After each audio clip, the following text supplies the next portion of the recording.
So what I will do with a portion of time here is tell you about 6 episodes in his career that I think illustrate things about his character and that nicely connect with the theme of this week, which is heroism.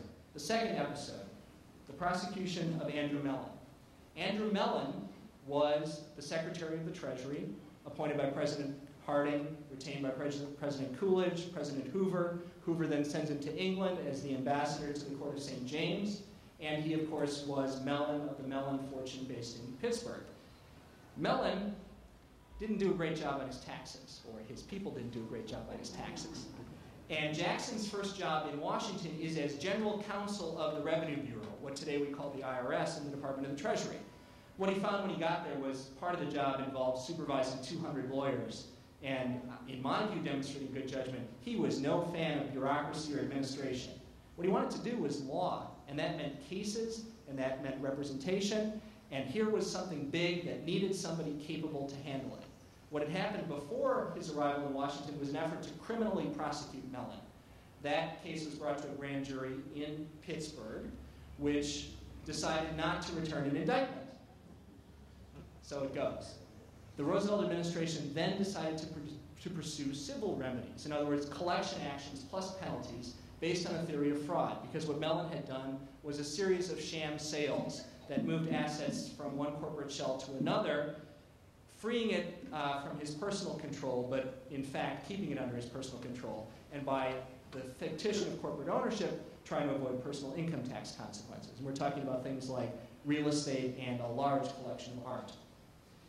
Jackson handled this case in Pittsburgh, in the appellate tax court in Washington, D.C., over a 2-year period, also managing his collateral responsibilities still as the chief counsel, and basically fought the case to a settlement. What was interesting about it is that in its time, it was the controversial prosecution in federal law enforcement. Hoover's Secretary of the Treasury, prosecuted by Roosevelt. You know, what better persecution or scapegoating or trumped-up initiative could you imagine, said the Republicans. Well, Jackson, having gotten to the inside of it, had to deal with that kind of criticism. And so having gone from the underdog side to the overdog side, he's still catching a lot of fire in his work in the Mellon case. The case is ultimately resolved by a settlement after a 75% victory by Jackson at the trial level, and of that, a 60% victory in the appellate court, and it involves a bunch of tax issues that I hope never to understand, and I certainly won't burden you with. What's interesting is a joke that comes out of this, because you may know that the Mellon Art Collection today is the National Gallery of Art in Washington, D.C. That donation was made by Mellon spontaneously, directly to FDR, as this tax case was being resolved in 1937. And of course, you know, quid pro quo, perish the thought. Never should a serious tax matter be resolved by something like an art donation to the nation. But cutting through all that was the joke between FDR and Bob Jackson, as they sat together on the dais at the ribbon cutting in 1941 that opened what's now the West Wing of the National Gallery of Art. There must have been a smile exchanged, and private correspondence showed that for his lifetime, FDR referred to that place as Bob's Museum.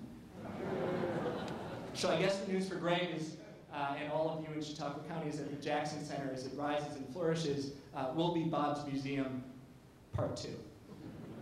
What does the Mellon case illustrate? To me, it shows an exposure to and success in the cauldron of controversy.